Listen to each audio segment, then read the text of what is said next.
Developments going on today. We're going to start things off here with Local 10 reporter Parker Branton. He's live at one of these testing sites, which is also going to be a military hospital site opening very soon in Pembroke Pines. Parker?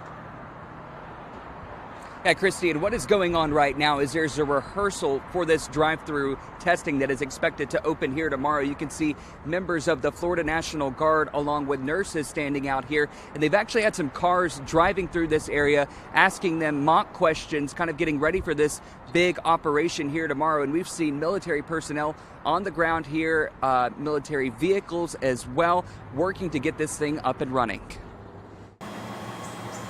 The Florida National Guard at work, putting together a plan for a COVID-19 testing site in Pembroke Pines. Military vehicles rolling in Thursday morning, preparing to open in less than 24 hours. The mission at C.B. Smith Park, swab field testing. A screening area is set up at the park and ride along Pines Boulevard where potential coronavirus patients will be questioned to see if they meet criteria for testing. The medical task force is working towards a 5-lane site staffed by around 100. Tables and other materials underneath large tents spotted inside the park. This testing site to be at one of the busiest roadways in Broward. That's Flamingo and Pines Boulevard. Governor Ron DeSantis is expected to drop in to check out the operation. So the testing site not open today, but work well underway here. Again, nurses, National Guard working together right now, going through a walkthrough of what it's going to be like tomorrow. And we have confirmed that Governor Ron DeSantis is expected to be here at some point today to check out this testing site. So again, a lot of work being done here in Pembroke Pines. For the very latest on this coronavirus pandemic, you can follow me on social media. That's at Parker WPLG, Facebook, Instagram, and Twitter. We're live from Pembroke Pines. Parker Branton, Local 10 News. All right, interesting stuff there. Thank you so much for bringing that to us, Parker. We turn now to Local 10 News reporter Syra Onwer. She's live at a testing site in Southwest Miami-Dade. How are things progressing there, Syra? Christy, we've seen a lot of progress. This testing site here had more than 100 more tests today than it did yesterday, and the staff here is telling me how every day they're getting this process more and more efficient. So far, everything's very smooth, very organized. Day 2, cars lined up for drive-through COVID-19 testing in Southwest Miami-Dade. On Wednesday, CHI Doris Eisen Health Center went through 35 test kits.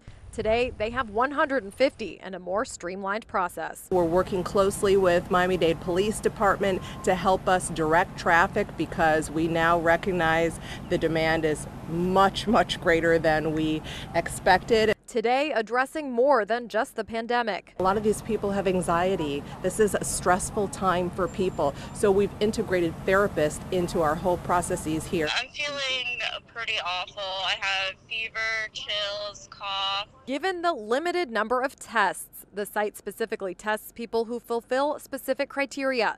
Medical professionals outside the health center screen patients by asking them about their symptoms and travel history. If those answers warrant a test, they get one.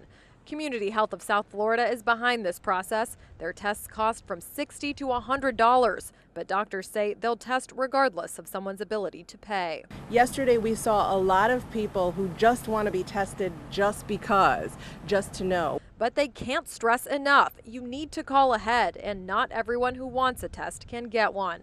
Yesterday saying only 4 out of every 10 people showing up passed the screening process to get tested. So the testing here actually wrapped up at noon for today, but they will open back up tomorrow around 9. Big reminder, can't say it enough, call before you come here. Don't just show up because it's a high likelihood that you will get turned away again. Unfortunately, we're not yet at that point where everyone who wants to get tested can get tested.